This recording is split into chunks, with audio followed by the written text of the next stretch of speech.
ನಮ್ಮ ತಂದೆಯವರು ಈ ಸ್ಟೋರಿನ ನಮ್ಮ ಫಸ್ಟು ರಗಡ್ ನಮ್ಮ ಪ್ರೊಡಕ್ಷನ್ ಬ್ಯಾನರಲ್ಲಿ ರಗಡ್ ಅಂತ ಒಂದು ಸಿನಿಮಾ ಇದು ಮಾಡಿದ್ರು. ನಮ್ಮ ವಿನೋದ್ ಪ್ರಭಾಕರ್ ಸರ್ ಅವರು ನಟನೆ ಮಾಡಿದ್ದಾರೆ ಅದರಲ್ಲಿ. 110 ಡೇಸ್ ಓಡ್ತು ಸರ್ ಆ ಸಿನಿಮಾ. ಅದಾದಮೇಲೆ ಆ ಟೈಮಿಂದ ಇದೊಂದು ಹಿಂದೂ ಮುಸ್ಲಿಮ್ದು ಒಂದು ಲೈನ್ ಹಿಡ್ಕೊಂಡು ಒಂದು ಸ್ಟೋರಿ ಮಾಡಬೇಕು ಅಂತ ಅವರು ಪ್ಲ್ಯಾನ್ ಮಾಡ್ತಾಯಿದ್ರು. ಆ್ಯಂಡ್ ಎಷ್ಟೊಂದು ಜನ ಡೈರೆಕ್ಟರ್ಸ್ಗೆ ಕೊಟ್ಟರು. ಈ ಸ್ಟೋರಿ ಲೈನ ಬಿಲ್ಡ್ ಮಾಡ್ಕೊಂಡು ಹೋಗೋಕ್ಕೆ ಯಾರಿಗೂ ಅಷ್ಟು ಚೆನ್ನಾಗಿ ಬಿಲ್ಡ್ ಮಾಡಿಲ್ಲ. ಲಾಸ್ಟ್ ರಂಜಿತ್ ಸರ್ ಅವರು ಇದನ್ನು ಸ್ಟೋರಿ ಲೈನ ಬಿಲ್ಡ್ ಮಾಡಿದ್ರು. ಸೊ ತುಂಬ ಚೆನ್ನಾಗಿರೋ ಕಂಟೆಂಟ್ ಸಿಕ್ತು ಆ್ಯಂಡ್ ಸ್ಟೋರಿ ಚೆನ್ನಾಗಿತ್ತು. ನಾನು ಕೂಡ ಆ ಟೈಮ್ ಬೀಯಿಂಗಲ್ಲಿ ಆ ಒಂದು 4 ಇಯರ್ಸಲ್ಲಿ ನಾನು ಪ್ರಾಕ್ಟೀಸ್ ಆಗಿರಲಿ ಅಥವಾ ಆ್ಯಕ್ಟಿಂಗ್ ಇನ್ಸ್ಟಿಟ್ಯೂಟಲ್ಲಿ ಕಲಿಯೋದು ಅದೆಲ್ಲ ನಾನು ಮುಗಿಸ್ಕೊಂಡಿದ್ದೆ. ಹಂಗೆ ಈ ಪಾತ್ರಕ್ಕೆ ಸೂಟ್ ಆಗ್ತೀನಿ ಅಂತ ಅಂದ್ಬಿಟ್ಟು ಈ ಸಿನಿಮಾ ಹಾಕಾಗದ ಸರ್. ನನ್ಕಿದ್ದಾಗೆ ಆಕ್ಟಿಂಗ್ ಬಗ್ಗೆ ಚಿಕ್ಕ ವಯಸ್ಸಿಂದನೂ ಸಾಕಷ್ಟು ಇಂಟ್ರೆಸ್ಟ್ ಇತ್ತು. ಈ ಸಿನಿಮಾದಲ್ಲಿ ನಾಯಕಿಯಾಗಿ ಆಕ್ಟ್ ಮಾಡ್ತಾ ಇದೀನಿ ಅಂದಾಗ ಏನ್ ಅನಿಸ್ತು? ಆಫರ್ ಹೇಗೆ ಬಂತು ನಿಮಗೆ? ತುಂಬ ಖುಷಿ ಆಯಿತು. ಫಸ್ಟು ಅಪ್ಪಂಗೆ ಫೋನ್ ಮಾಡಿ ಮಾತಾಡಿದ್ದು. ಶಿವಮಂಜು ಸರ್ ರೆಫರ್ ಮಾಡಿದಂತೆ ಡೈರೆಕ್ಟ್ರ್ ಸರ್ಗೆ. ಸೊ ಅಪ್ಪಂಗೆ ಫೋನ್ ಮಾಡಿ ಹಿಂಗೆ ಹೀರೋಯಿನಾಗಿ ಮಾಡಬೇಕು ಅಂತ ಹೇಳಿದಾಗ ಫಸ್ಟ್ ನಾವು ಯೋಚನೆ ಮಾಡಿದ್ವಿ, ಅಂದರೆ ಈಗಲೇ ಏನು ಬೇಡ ಹೀರೋಯಿನಾಗಿ ಮಾಡೋದು ಅಂತ. ಫಸ್ಟು ಇಲ್ಲ ಬೇಡ, ಅವಳು ಸೂಟ್ ಆಗಲ್ಲ ಅಂತಲೇ ಹೇಳಿದ್ದು.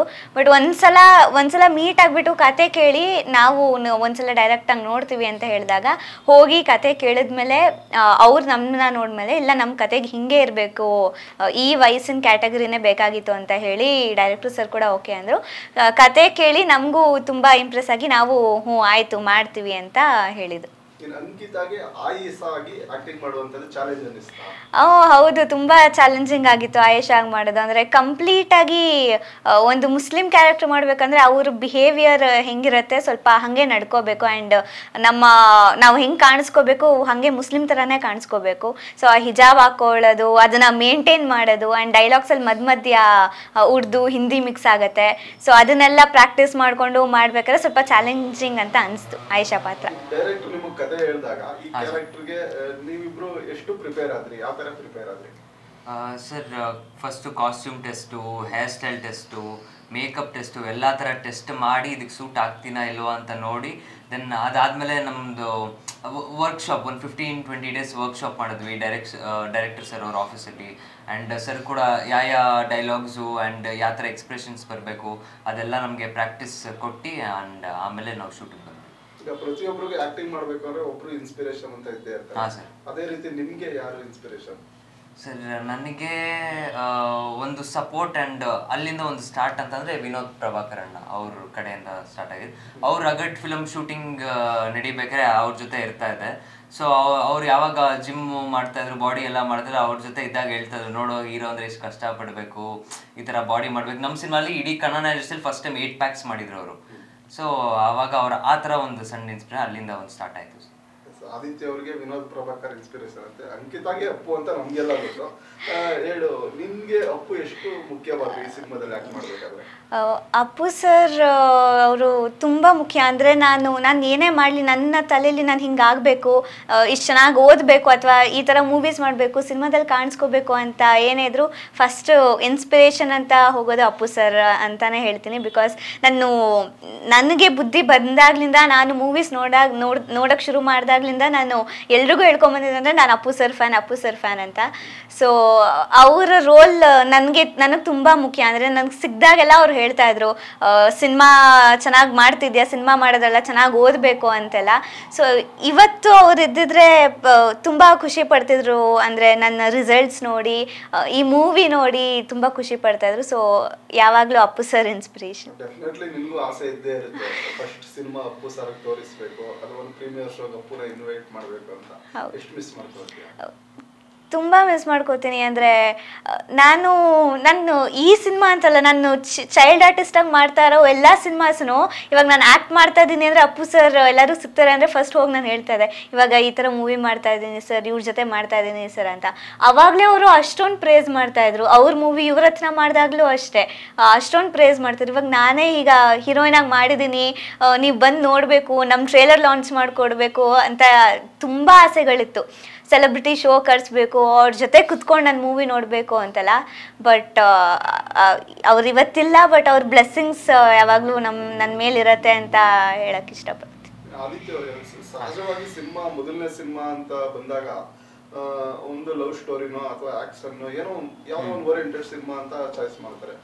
ಬಟ್ ನಿಮ್ ಸಿನಿಮಾ ಒಂದು ದೊಡ್ಡ ಕಾನ್ಸೆಪ್ಟ್ ಇರುವಂತ ಸಿನಿಮಾ. ಹಿಂದೂ ಮುಸ್ಲಿಂ ವಿಚಾರ ಈಗೆಲ್ಲ ಮೊದ್ಲಿಂದಲೂ ಸಾಕಷ್ಟು ವರ್ಷಗಳಿಂದನೂ ಚರ್ಚೆಯಲ್ಲಿ ಇರುವಂತಹ ವಿಚಾರ. ನೀವಿಬ್ರು ಈಗ ಹಿಂದೂ ಅಥವಾ ಹಿಂದೂ ಮುಸ್ಲಿಮ್ಸ್ ಈ ತರ ಒಂದು ಲವ್ ಸ್ಟೋರಿ ಚಾಯ್ಸ್ ಮಾಡುವಾಗ ಅದು ಎಷ್ಟು ರಿಸ್ಕ್ ಅನ್ನಿಸ್ತು, ಮತ್ತೆ ನೀವು ಹೇಗೆ ಅದಕ್ಕೆ ಪೂರಕವಾಗಿ ಪ್ರಿಪೇರ್ ಆಗಿದ್ರಿ ಇಬ್ರು? ಸರ್ ನಮಗೆ ಆ್ಯಕ್ಚುಲಿ ಅಷ್ಟು ರಿಸ್ಕ್ ಥರ ಏನು ಅನಿಸಿಲ್ಲ.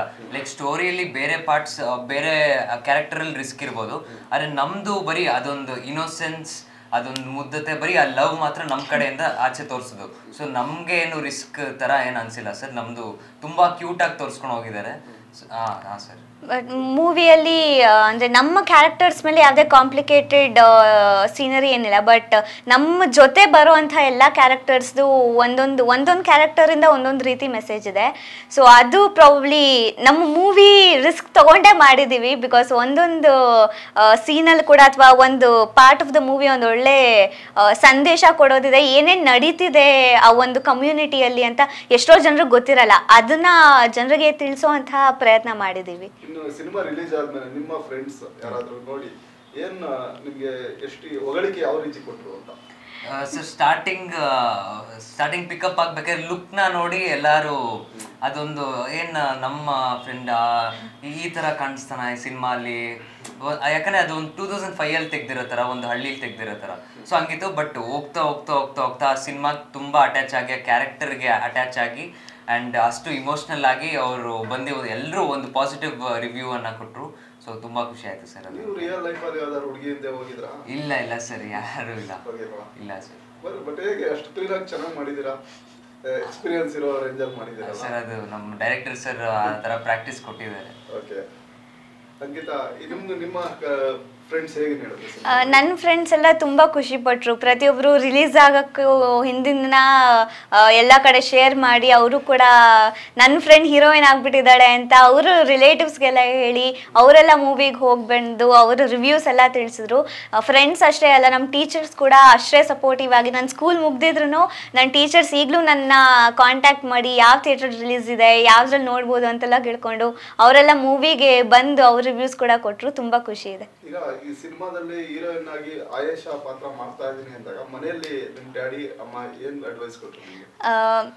ಫಸ್ಟ್ ಕತೆ ಅಪ್ಪನೇ ಕೇಳಿರೋದ್ರಿಂದ ಅಪ್ಪನೇ ನನಗೆ ಬಂದು ಹೇಳಿದ್ದು, ಕತೆ ಹಿಂಗಿದೆ. ಸೊ ಕೇಳಿದ್ರು, ನಿನಗೆ ಓಕೆನಾ, ನೀನು ಮಾಡ್ತೀಯಾ, ಓಕೆನಾ ಅಂತ. ಆಯಿತು, ನನಗೂ ಇಷ್ಟ ಆಯಿತು, ಹ್ಞೂ ಅಂದೆ. ಆವಾಗ ಅಪ್ಪ ಅಮ್ಮ ಕೂರಿಸ್ಕೊಂಡು ಇವಾಗ ಹೆಂಗೆ ಮಾಡಬೇಕು ಅಂತೆಲ್ಲ ಹೇಳಿದಾಗ ಅವರು ನನಗೆ ಹೇಳ್ಕೊಟ್ರು ಸಜೆಷನ್ಸ್ ಎಲ್ಲ. ಆ್ಯಕ್ಟ್ ಮಾಡ್ಬೇಕಾದ್ರೆ ಒಂದೊಂದು ಸೀನಲ್ಲಿ ಹೆಂಗಿರಬೇಕು, ನೀನು ಕ್ಯಾರೆಕ್ಟ್ರಲ್ಲಿ ಎಷ್ಟು ಇನ್ವಾಲ್ವ್ಮೆಂಟ್ ತೋರಿಸ್ಬೇಕು, ಸೀನ್ಗಳು ಮಾಡ್ಬೇಕಾದ್ರೆ ನೀನು ಅಂಕಿತಾ ಅನ್ನೋದು ನಿನ್ನ ತಲೆಯಲ್ಲಿ ಇರಲೇಬಾರ್ದು, ಆಯೇಷಾ ನೀನು ಆ ಪಾತ್ರದಲ್ಲೇ ಇರಬೇಕು, ಆ ಪಾತ್ರದಲ್ಲಿ ಅದಕ್ಕೆ ಜೀವ ಕೊಡೋ ರೀತಿ ನೀನು ಆ್ಯಕ್ಟ್ ಮಾಡಬೇಕು. ಎಲ್ಲೂ ನಿನ್ನ ಕ್ಯಾರೆಕ್ಟರ್ ಬಿಟ್ಟು ನಿನ್ನ ಪರ್ಸ್ನಲಾಗಿ ಅಂದರೆ ನಿನ್ನ ಮೈಂಡ್ ಏನಿದ್ರು ಆಯೇಷಾ ಪಾತ್ರದ ಮೇಲೆ ಇರಬೇಕು, ಅಷ್ಟು ಇನ್ವಾಲ್ವ್ಮೆಂಟ್ ಇರಬೇಕು. ಬಿಕಾಸ್ ನೀನು ಲೀಡಾಗಿ ಮಾಡ್ತಿದ್ಯಾ, ಚೈಲ್ಡ್ ಆರ್ಟಿಸ್ಟ್ ಅಲ್ಲ, ಹಂಗೆ ಮಾಡ್ತಾ ಇಲ್ಲ ನೀನು. ಸೊ ಅಷ್ಟು ಇಂಪಾರ್ಟೆನ್ಸ್ ತೋರಿಸಿ ಮಾಡಬೇಕು ಅಂತ ಅಪ್ಪ ಅಮ್ಮ ಕೂಡ ಸಜೆಸ್ಟ್ ಮಾಡಿದ್ರು. ಆ್ಯಂಡ್ ಮೂವಿ ಶೂಟ್ ಟೈಮಲ್ಲಿ ಕೂಡ ಅಪ್ಪ ಬಂದಿರೋದ್ರಿಂದ ಪ್ರತಿಯೊಂದು ಸೀನ್ ಕೂಡ ಅವ್ರು ನೋಡ್ತಿದ್ರು. ಆ್ಯಂಡ್ ಮಾನಿಟರಲ್ಲಿ ಅಕಸ್ಮಾತ್ ನನ್ನ ಆ್ಯಕ್ಟಿಂಗ್ ಅವ್ರಿಗೆ ಅದರಲ್ಲಿ ಸ್ಯಾಟಿಸ್ಫೈ ಆಗಿಲ್ಲ, ಇಷ್ಟ ಆಗಲಿಲ್ಲ ಅಂದರೆ ಡೈರೆಕ್ಟ್ರು ಸರ್ ಓಕೆ ಮಾಡಿದ್ರು, ಇಲ್ಲ ಅವಳು ಇನ್ನೂ ಚೆನ್ನಾಗಿ ಮಾಡ್ತಾಳೆ, ಇನ್ನೊಂದ್ಸಲ ಮಾಡಿಸಿ ಅವಳು ಕೈಲಿ ಅಂತ ಅಪ್ಪ ಅಷ್ಟು ಸಪೋರ್ಟಿವ್ ಆಗಿ ನಿಂತ್ಕೊಂಡು ಚೆನ್ನಾಗಿ ನೋಡ್ಕೊಂಡ್ರು. ನನಗೆ ರಿಸ್ಕ್ ಅಂದರೆ ನನಗೆ ಕ್ಲೈಮ್ಯಾಕ್ಸ್ ಸೀನ್ ಸ್ವಲ್ಪ ರಿಸ್ಕ್ ಅನಿಸ್ತು. ಅಂದರೆ ಕ್ಲೈಮ್ಯಾಕ್ಸ್ ನೋಡ್ಬಿಟ್ಟು ಪ್ರತಿಯೊಬ್ಬರು ಆಚೆ ಬಂದು ಆ ಕ್ಲೈಮ್ಯಾಕ್ಸ್ ಮಾತ್ರ ಅಷ್ಟು ಎಮೋಷ್ನಲ್ ಆಗಿ ಗೂಸ್ ಬಂಪ್ಸ್ ಬರೋ ಥರ ಇದೆ, ತುಂಬ ಚೆನ್ನಾಗಿದೆ ಅಂದರು. ಸೊ ಒಂದು ಮುಸ್ಲಿಂ ಹುಡುಗಿ ಭಗವದ್ಗೀತೆ ಓದಿ ಅದರಲ್ಲಿ ಇರೋವಂತಹ ಒಂದು ಲೈನ್ಸ್ನ ಹೇಳೋದು, ಎದುರುಗಡೆ ಅವ್ರ ಅಣ್ಣ ಇದ್ರು ಯಾವುದಕ್ಕೂ ಹೆದ್ರದೆ ನಾನು ಓದಿದ್ದೀನಿ, ನಾನು ಹೇಳ್ತೀನಿ, ಇದ್ರ ಅರ್ಥ ಹಿಂಗೆ ಅಂತ ಹೇಳೋದು, ಅದು ನನಗೆ ತುಂಬ ಇಷ್ಟ ಆಯಿತು. ಡೈರೆಕ್ಟರ್ ಸರ್ ತುಂಬ ಚೆನ್ನಾಗಿ ಕಂಪೋಸ್ ಮಾಡಿದರು ಆ ಸೀನ್ನ. ಸೊ ಅದನ್ನು ಮಾಡ್ಬೇಕಾದ್ರೆ ನಿನಗೆ ದುಃಖ ಇದೆ, ನಿನಗೆಲ್ಲ ಕಳ್ಕೊತಾ ಇದ್ದೀನಿ ಅನ್ನೋ ನೋವಿದೆ, ಆದರೆ ನೀನು ಅವ್ನು ಬರ್ದಿರೋದ್ರಿಂದ ನೀನು ಅದನ್ನ ಯಾವುದು ತೋರಿಸ್ದೆ ನಕ್ಕೊಂಡು ಆ ಎಮೋಷನ್ಸ್ನ ತೋರಿಸ್ಬೇಕು ನೀನು ಅಂತ ಹೇಳಿದರು. ಸೊ ಅದು ಸ್ವಲ್ಪ ಚಾಲೆಂಜಿಂಗ್ ಅನ್ಸುತ್ತೆ. ಸ್ಟಾರ್ಟಿಂಗಿಂದ ಇವತ್ತಿನವರೆಗೂ ಅದೇ ಕ್ಲೋಸ್ ಆಗಿ ಅಷ್ಟೇ ಕೋಆರ್ಡಿನೇಟ್ ಮಾಡಿ ನನಗೆ ಫಿಲ್ಮ್ ಫಸ್ಟ್ ಡೇ ಇಂದ ಎಂಡ್ ವರ್ಗು ಅಷ್ಟು ಪ್ರಾಕ್ಟೀಸ್ ಇಂದ ಹಿಡ್ದು ಅಷ್ಟು ಸಪೋರ್ಟ್ ಅವರೇ ನನಗೆ ಮಾಡಿರೋರು. ನಮ್ಮ ಡೈರೆಕ್ಟರ್ ಸರ್ ಎಲ್ಲರೂ ಕೂಡ ಸಪೋರ್ಟ್ ಮಾಡಿದ್ದಾರೆ, ಬಟ್ ಅದರಲ್ಲಿ ಹೆಚ್ಚು ಒಂದು ಸ್ಟೆಪ್ ಜಾಸ್ತಿ ಅಂದ್ರೆ ನಮ್ಮ director sir Ranjit sir. Ranjit sir ಅಂದರೆ ಇವಾಗ ಕಾಗದ ಕತೆ ಏನಿದೆ, ಹೀರೋ ಹೀರೋಯಿನ್ ಇಲ್ಲಿದ್ರೆ ನಿಜವಾದ ಹೀರೋ ಅವರು, ಕತೆ ಮಾಡಿರೋರು ಅವರು. ಸೊ ಅವ್ರ ಪಾತ್ರ ತುಂಬ ಮುಖ್ಯ ಇದರಲ್ಲಿ. ನಾನು ನೋಡಿರೋ ಮಟ್ಟಿಗೆ ಡೈರೆಕ್ಟರ್ ಸರ್ಗೆ ಪೇಷನ್ಸ್ ಇರುತ್ತೆ, ಬಟ್ ನಮ್ಮ ಸರ್ ಅಷ್ಟು ಪೇಷನ್ಸ್ ಪ್ರಾಬ್ಲಿ ಯಾರಿಗೂ ಇರಲ್ಲ. ಅವ್ರಿಗೆ ಎಷ್ಟೇ ತೊಂದರೆ ಆದರೂ, ಅವ್ರಿಗೆ ಏನೇ ಪ್ರಾಬ್ಲಮ್ಸ್ ಇದ್ದರೂ, ಅವ್ರಿಗೇನೇ ಆಗ್ತಿಲ್ಲ ಅಂದರು, ಬಟ್ ಸೀನ್ ವೈಸ್ ಮಾಡಬೇಕು, ಯಾವುದಕ್ಕೂ ಕಾಂಪ್ರಮೈಸ್ ಆಗ್ತಿರ್ಲಿಲ್ಲ. ಅವರು ಹೆಂಗೆ ಬರಬೇಕು ಹಾಗೆ ಮಾಡಿಸ್ತಿದ್ರು. ಆ್ಯಂಡ್ ನನಗೆ ತುಂಬ ಹೆಲ್ಪ್ ಮಾಡ್ತಿದ್ರು, ಸೀನ್ ವೈಸ್ ಆಗಿರ್ಬೋದು, ಆ್ಯಕ್ಟಿಂಗ್ ಮಾಡಬೇಕಾದ್ರೆ ನೀನು ಇನ್ನೂ ಚೆನ್ನಾಗಿ ಮಾಡ್ತೀಯಾ, ಹಂಗೆ ಮಾಡು ಹಿಂಗೆ ಮಾಡು ಅಂತ. ಪ್ರಾಬಬ್ಲಿ ಅವರ ಗೈಡ್ಲೈನ್ಸ್ ಇರಲಿಲ್ಲ ಅಂದಿದ್ರೆ ಆಯೇಷಾ ಕೂಡ ಅಷ್ಟು ಚೆನ್ನಾಗಿ ಮಾಡ್ತಿರ್ಲಿಲ್ಲ. ಅಷ್ಟು ಸಪೋರ್ಟಿವ್ ಆಗಿ ಪ್ರತಿಯೊಂದು ಸೀನಲ್ಲೂ ನಮಗೆ ಚೆನ್ನಾಗಿ ಹೇಳಿಕೊಟ್ಟು, ಯಾವ ಸೀನ್ಗೂ ಕಾಂಪ್ರಮೈಸ್ ಆಗದೆ ತುಂಬ ಚೆನ್ನಾಗಿ ನಮ್ಮಿಬ್ಬರ ಕೈಲೂ ಆ್ಯಕ್ಟ್ ಮಾಡಿಸಿದ್ದಾರೆ. ಸೊ ತುಂಬ ಖುಷಿ ಆಯಿತು. ನಮ್ಮ ಫಸ್ಟ್ ಮೂವಿ ಹೀರೋಯಿನ್ ಆಗಿ ಡೆಬ್ಯೂ ಕೊಟ್ಟಿರೋ ಮೂವಿಯಲ್ಲಿ ರಂಜಿತ್ ಸರ್ ಪಾತ್ರ ತುಂಬ ಮುಖ್ಯ ಆಗುತ್ತೆ. ನಾನು ಎಷ್ಟು ಚೆನ್ನಾಗಿ ಕಾಣಿಸ್ಕೊಂಡಿದ್ದೀನೋ, ಎಷ್ಟು ಆ್ಯಕ್ಟಿಂಗ್ ನಂದು ಏನು ಕಾಣಿಸ್ಕೊಂಡಿದೆ ಅದಕ್ಕೆ ಮುಖ್ಯ ಕಾರಣ ಅವರು. ಜೊತೆಗೆ ಮ್ಯೂಸಿಕ್ ಬಗ್ಗೆ ಮಾತಾಡಲೇಬೇಕು. ಹೌದಾ ಇರಬಹುದಾ ಸಾಕಷ್ಟು ತುಂಬಾನೇ ಹಿಟ್ ಆಗ್ತಾ ಇದೆ. ಹೌದು. ಹೇಗಿತ್ತು ಆ ಸಾಂಗ್ ಶೂಟಿಂಗ್ ಅನುಭವ? ಪ್ರದೀಪ್ ವರ್ಮಾ ಸರ್ ಅವ್ರು ಕಂಪೋಸ್ ಮಾಡಿರೋ ಸಾಂಗ್ ಅದು. ಸೊ ಮಾಂಟೇಜಸ್ ಪ್ರಕಾರ ಶೂಟ್ ಮಾಡಿದ್ವಿ ಆ ಸಾಂಗ್ನ. ಸೊ ಆ ಸಾಂಗ್ ಇವಾಗ ತುಂಬ ಪಾಸಿಟಿವ್ ರಿವ್ಯೂಸ್ ಬಂದಿದೆ ಆ ಸಾಂಗ್ಗೆ. ಕೆಲವೊಂದು ಲಿರಿಕ್ಸ್ ಆಗಿರ್ಬೋದು, ಲೈನ್ ಆಗಿರ್ಬೋದು, ಸೆಲೆಬ್ರಿಟಿ ಶೋಗೆ ಬಂದಾಗ ಕೂಡ ಪ್ರತಿಯೊಬ್ಬರು ಹೇಳಿದ್ದಾರೆ ಸಾಂಗ್ ತುಂಬ ಚೆನ್ನಾಗಿದೆ. ಅಂದರೆ ಸಿನಿಮಾ ಮುಗಿಸ್ಕೊಂಡು ಆಚೆ ಬಂದ ಮೇಲೂ ತಲೆಯಲ್ಲಿ ಓಡುತ್ತೆ. ತುಂಬ ಚೆನ್ನಾಗಿ ಕಂಪೋಸ್ ಮಾಡಿದ್ದಾರೆ. ಹೌದಾ ಇರಬಹುದಾ ಮತ್ತು ಸುಭಾನ್ ಅಲ್ಲ ಸಾಂಗ್ ಅಂತ. ಸೊ ತುಂಬ ಖುಷಿ ಆಯ್ತು. ಅಂದ್ರೆ ಸಾಂಗ್ಸ್ ಮೂವೀಸಲ್ಲಿ ಏನಂದ್ರೆ ಈ ಕಡೆ ಒಂದ್ ಕಡೆ ಮೂವಿ ಅಂದ್ರೆ ಸಾಂಗಿಂದನೂ ಕೆಲವೊಂದು ಮೂವೀಸ್ಗಳು ತುಂಬಾ ಹಿಟ್ ಆಗೋದಿದೆ. ಸೊ ನಮ್ಮ ಮೂವೀಸಲ್ಲಿ ತುಂಬಾ ಜನ ಸಾಂಗು ಚೆನ್ನಾಗಿದೆ ಅಂಡ್ ಮೂವಿ ಕೂಡ ಕಂಪ್ಲೀಟ್ ಆಗಿ ಚೆನ್ನಾಗಿದೆ ಅಂದಿದ್ದು ತುಂಬಾ ಖುಷಿ ಆಯ್ತು. ನಾರ್ಮಲ್ ಆಗಿ ನಾವು ಸಿನಿಮಾ ರಿಲೀಸ್ಗೂ ಮೊದಲೇ ಇಂಟರ್ವ್ಯೂ ಮಾಡ್ತಾ ಇರ್ತೀವಿ, ಬಟ್ ನಿಮ್ದು ಸಿನಿಮಾ ಸಕ್ಸಸ್ ಆಗಿರೋ ಟೈಮ್ಲಿ ಇಂಟರ್ವ್ಯೂ ಮಾಡ್ತಾ ಇದ್ದೀವಿ. ಇನ್ನು ಈ ಸಿನಿಮಾ ನೋಡಿಲ್ದೇ ಇರುವಂತ ಪ್ರೇಕ್ಷಕರಿಗೆ ನೀವಿಬ್ರು ಏನ್ ಹೇಳಕ್ ಬಯಸ್ತೀರಾ? ನಿನ್ನೆ ನಮ್ಮ ಸಿನಿಮಾ ರಿಲೀಸ್ ಆಗಿದೆ. ಸೊ ನಿಮ್ಮ ಮನೆ ಹತ್ರ ಇರೋ ಚಿತ್ರಮಂದಿರಕ್ಕೇನೆ ಹೋಗಿ ನಮ್ಮ ಸಿನಿಮಾ ನೋಡಬೇಕು. ಆ್ಯಂಡ್ ಎಲ್ಲರೂ ನೋಡಿ ನಿಮ್ಮ ಒಂದು ಅಭಿಪ್ರಾಯ ಏನು ಅನಿಸ್ತು ಆ್ಯಂಡ್ ಯಾವ್ದು ಚೆನ್ನಾಗಿ ಬಂತು ಯಾವ್ದು ಚೆನ್ನಾಗಿ ಬಂದಿಲ್ಲ ನಿಮ್ಮ ಆನೆಸ್ಟ್ ರಿವ್ಯೂನ ಕೊಡಬೇಕು ಅಂತ ಕೇಳ್ತೀನಿ. ಆ್ಯಂಡ್ ನಮ್ಮ ಇಡೀ ಟೀಮ್ ಮೇಲೆ ನಿಮ್ಮ ಆಶೀರ್ವಾದ ಬೇಕು ಅಂತ ಕೇಳ್ಕೊತೀನಿ. ಇದೇ ಜುಲೈ 5ನೇ ತಾರೀಕು ನಮ್ಮ ಕಾಗದ ಮೂವಿ ರಿಲೀಸ್ ಆಯಿತು. ಆಲ್ರೆಡಿ ತುಂಬ ಜನ ಹೋಗಿ ಒಳ್ಳೊಳ್ಳೆ ರಿವ್ಯೂಸ್ ಕೊಟ್ಟಿದ್ದಾರೆ. ಇನ್ನು ಯಾರ್ಯಾರು ನಮ್ಮ ಮೂವಿ ನೋಡಿಲ್ಲ ಆದಷ್ಟು ಬೇಗ ಹೋಗಿ ಚಿತ್ರಮಂದಿರದಲ್ಲೇ ಮೂವಿನ ನೋಡಿ. ನಾನು ಖಂಡಿತ ನಿಮಗೆ ನಮ್ಮ ಮೂವಿ ಇಷ್ಟ ಆಗತ್ತೆ ಅಂತ ಹೇಳಕ್ಕೆ ಇಷ್ಟಪಡ್ತೀನಿ. ಈಗ ಬರ್ತಾ ಇರೋ ಕತೆಗಳಿಗಿಂತ, ಈಗ ಬರ್ತಾ ಇರೋ ಮೂವೀಸ್ಗಳಿಗಿಂತ ಡಿಫ್ರೆಂಟ್ ಕಾನ್ಸೆಪ್ಟ್ ಇದೆ. ಒಂದು ಲವ್ ಸ್ಟೋರಿ ಅಲ್ಲದೆ ಬೇರೆ ಬೇರೆ ಸಂದೇಶಗಳಿವೆ.